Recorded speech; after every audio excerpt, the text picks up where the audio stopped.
Alors, mes amis, bienvenue à une nouvelle vidéo de mise à jour sur les crypto-monnaies. Le Bitcoin à 109 000 dollars américains. Nous avons eu une légère chute à nouveau cette nuit après avoir une fois de plus échoué à franchir notre résistance ici en haut à 110 000 voire 111 000 dollars américains. Nous avons de nouveau simplement absorbé la liquidité en haut puis avons été repoussés. Cela ne signifie toutefois pas forcément quelque chose de négatif. Ce qui est bien plus important, c'est ce soir, ou plutôt cette nuit. Après la clôture de la bourse, Nvidia publiera ses chiffres. Nous allons bien sûr discuter dans la vidéo d'aujourd'hui des conséquences que cela pourrait avoir. Bien entendu, nous parlerons aussi des marchés boursiers et Forex. C'est pourquoi restez jusqu'à la fin. Avant de commencer, laissez un like à la vidéo, abonnez-vous à la chaîne si ce n'est pas déjà fait et rejoignez le groupe gratuit de discussion et de signaux sur Telegram. Si vous souhaitez recevoir des mises à jour, actualités et signaux, rejoignez-nous là-bas. Le lien est gratuit en bas dans la description de la vidéo. Si vous cherchez une plateforme pour traders, ce dont nous parlons ici, inscrivez-vous sur mon exchange partenaire BingX. Là-bas, il y a actuellement jusqu'à 11 500 USDT de bonus et il y a bien sûr toujours d'autres promotions dans l'application où vous pouvez chaque jour décrocher quelques trades gratuits. Alors, Bitcoin à 108 900 dollars américains. Comme je l'ai dit, nous avons eu hier à plusieurs reprises cette tentative de franchir la barre des 110 200 dollars américains. Toujours ces mèches. Si l'on passe maintenant sur une unité de temps d'une heure et qu'on trace aussi les vecteurs ici, on voit alors que nous n'avons pas encore complètement comblé les chaînes de vecteurs vers le haut jusqu'à 111 000, voire 111 400. C'est toujours un peu notre, oui, zone cible qui n'a toujours pas été atteinte, mais bon, ça peut encore arriver au cours de la journée. Surtout si l'on regarde rapidement les taux de financement qui ont fortement chuté. Ils sont de nouveau en territoire négatif. Surtout, la rapidité avec laquelle cela s'est produit depuis hier soir 18h, c'est nettement reparti à la baisse.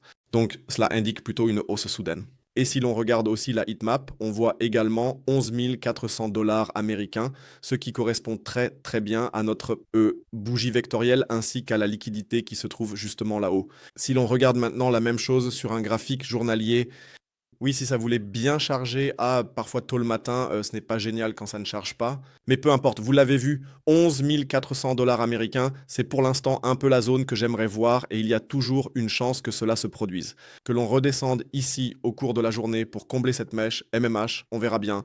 Sinon, il y a aussi la possibilité d'une hausse. Nous sommes actuellement en plein no man's land. Donc, peu importe comment on tourne la chose, il y a de la liquidité vers le haut, il y a encore cette mèche ici, nous sommes exactement à l'équilibre. À ce stade, je ne ferai absolument rien, ni short, ni long, rien du tout à ce moment précis. Je vous l'ai déjà dit ce soir, les chiffres de Nvidia sont pour moi les plus importants. Si les résultats de Nvidia sont positifs, cela va impacter l'ensemble du marché et nous verrons probablement des records historiques partout, y compris pour le Bitcoin. Si les résultats de Nvidia sont mauvais, désolé pour mon langage, mais cela pourrait être le premier catalyseur qui nous montre que l'économie ne va pas si bien et on pourrait chuter un peu. Je veux dire, Nvidia a une capitalisation boursière, je crois, de 3 000 milliards de dollars ou plus de 3 000 milliards de dollars. Il faut absolument faire attention à cela. C'est pourquoi il faut agir prudemment, peu importe les positions que vous avez. Assurez-vous de sécuriser vos positions d'ici ce soir au plus tard avec un stop loss à l'entrée et c'est tout. Pour le reste, il faudra voir. Pour moi, le scénario idéal reste, selon la façon dont ça se passe, que nous allions chercher la liquidité ce matin, puis que nous consolidions d'abord et ensuite que nous attendions de voir à quoi ressembleront finalement les chiffres de Nvidia. Qu'ils soient bons ou mauvais, cela reste à voir. Il y a des rumeurs, je crois, qui disent mais que, d'accord, les chiffres seraient vraiment excellents. Dans ce cas, comptez en tout cas sur le fait que nous irons probablement vers un nouveau record historique, du moins c'est ce que je suppose, même si nous regarderons aussi les marchés boursiers. Passons au secteur des altcoins. Ethereum a enfin nettement progressé hier. Cela signifie que nous n'avons certes toujours pas franchi cette zone de résistance à 2733, mais nous avons atteint notre zone cible ici en haut. Donc pour ceux qui ont des positions longues ici, il faut absolument prendre le deuxième ou le troisième take profit. Ça n'avait déjà pas l'air si mal. J'ai quand même le sentiment qu'il y a encore un peu plus de potentiel ici. En tout cas, pour l'instant, cela ressemble un peu à la formation d'un triangle ascendant ici. Du fait que nous avons maintenant aussi un canal ascendant ici avec des retests réussis et tout ça, cela pourrait nous amener vers les 3000 dollars américains ou plus. Le problème avec Ethereum, c'est que shorter cette chose est vraiment trop risqué. Vous allez le voir tout de suite quand je passerai en daily time frame. Nous avons ici une énorme inefficacité qui en fait monte jusqu'à 3250 sur le daily avant que l'offre ne commence en plus du Golden Pocket et de tout le reste. Cela signifie qu'il nous reste encore deux résistances. Si cette résistance, ici en haut, est franchie, de 2780 jusqu'à environ 2880, c'était à peu près mon maximum pour le moment. Si nous parvenons à percer à ce niveau, il se peut que nous allions relativement rapidement au moins vers 3250, voire même 3500 dollars US. Ce serait donc le scénario le plus haussier possible. Mais pour l'instant, il faut rester prudent, surtout parce que nous sommes directement dans la zone de résistance. Pour l'instant, nous n'avons même pas encore complètement comblé l'inefficacité ici. C'est maintenant la prochaine étape et ensuite, nous verrons s'il y a encore de la force ici. Ce qui me dérange un peu du point de vue journalier, c'est qu'auparavant, le volume augmentait très fortement pendant ce mouvement haussier. Entre-temps, il a nettement diminué sur la vue journalière. Et si l'on regarde tout cela en vue 4 heures, c'est pareil. Vous le voyez vous-même, la divergence est en fait massive, car nous observons ici plutôt un volume en baisse et des cours en hausse. Sauf qu'il manque encore ce petit plus haut ici. Mais cela peut tout à fait arriver dans les prochaines heures, avant que nous assistions éventuellement à un retournement de tendance. Peut-être que cela aura aussi un lien avec Nvidia, qui peut le savoir. Mais il faut en tout cas y prêter attention. Solana, en résumé, est monté. En fait, il ne s'est rien passé du tout. Nous consolidons ici, donc pas de mouvement vraiment significatif pour le moment. C'est pourquoi nous passons au marché traditionnel. L'or n'a pas encore déclenché les positions longues ici, donc vraiment tout juste manqué. Vous le voyez vous-même, c'était minime, vraiment minime. Espérons que cette opportunité se présentera à nouveau au cours de la journée. La moyenne mobile à 200 a été testée, elle est arrivée un peu plus vite que ce que j'espérais. Il y aurait quand même une possibilité entre 3284 et jusqu'à 3260. Il faut absolument garder cela à l'œil. Ce serait la prochaine option d'achat pour moi, et cela pourrait aussi, si les chiffres de Nvidia sont mauvais, servir de valeur refuge et donner un bon coup de pouce à l'or, ou alors exactement l'inverse. C'est pourquoi il faut agir prudemment aujourd'hui, ne rien précipiter. Passons au Dow Jones. À quoi ça ressemble là-bas? Aucune intention, oui, de vendre massivement. Après cette chute de 4% ici, le marché est nettement reparti à la hausse hier. Mais là aussi, peu importe les valeurs que l'on regarde, tout est reparti à la hausse hier et tout le monde attend maintenant de voir comment cela va évoluer.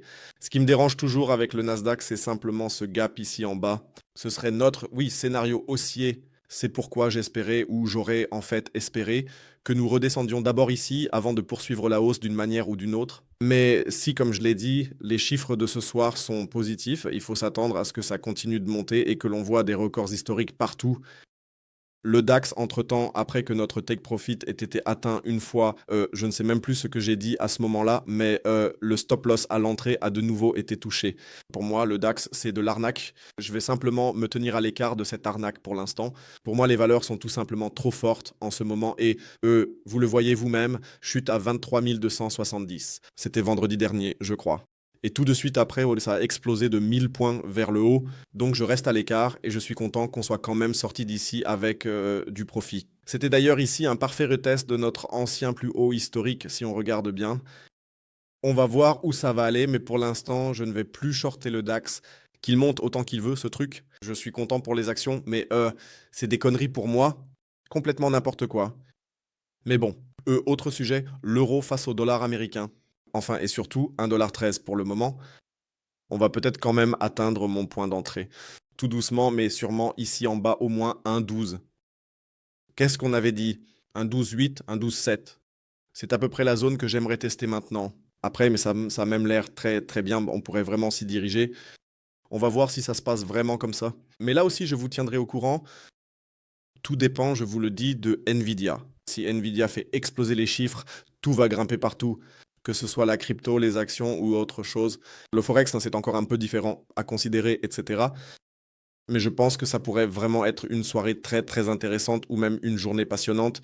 Peut-être que certaines positions seront liquidées avant, mais il faudra voir. Sinon, voilà, c'est tout pour moi. Plus tard, il y aura encore une vidéo de mise à jour sur les altcoins. Ce sera probablement un peu plus détaillé sur Solana. Et sinon, je dirais que c'est tout de ma part. Je vous souhaite une belle et fructueuse journée. Prenez soin de vous, laissez un like, abonnez-vous, activez la cloche et on se retrouve plus tard. D'ici là, ciao ciao. Et comme toujours, stay crypto.